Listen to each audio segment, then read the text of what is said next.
Hi there, let's take a look at completing step number 6 in the chapter 10 problem solve. So step 6 is here at the left where it says, using solver, minimize the payroll per week in cell D21 for the resort by changing the values in cells D6 through D12. Okay, so I'm going to hop over to our worksheet over here. Under the data tab, I'm going to go ahead and click the solver to get started. We want to minimize the value in cell D21. So I'm going to go ahead and click on, if I can get it on my screen here, yikes, try to get this out of the way. I'm going to click on cell D21. If you can't get it out of the way, remember you can use this button to navigate there. I've already set it to minimize, and the instructions have told us that we're going to change the cells here it is. Let's see if I can go up a little bit. D6 through D12. That's the range I want to change.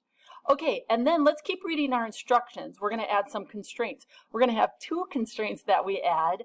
The first one is that the range F14 through L14 must be greater than or equal to F16 through L16. All right, that's our first constraint. So I'm going to click Add, and here we go. F14 through L14 must be greater than or equal to F16 through L16. And I mentioned, and if you read in the instructions, we have two constraints. So I'm going to click Add to get ready for my second constraint. Okay, back to the instructions. It says D6 through D12 must be greater than or equal to 1. Okay, so again, D6 through D12 must be greater than or equal to the number 1. I don't have any more constraints to add, so I'm going to go ahead and click OK. Let's finish up our instructions here. It says solve the model using the simplex. So here in the middle, I'm going to change this to the simplex model.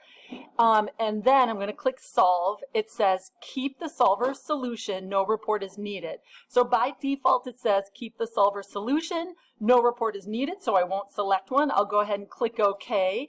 We get our solver answer right away. So if I look at cell D21, it changes to $10,400, which is the answer that we want. If I should have looked before we ran the solver, the answer previously was about 12,000, but now it's the answer that we want to see given that we ran the solver properly. If you have any trouble at all, just let me know.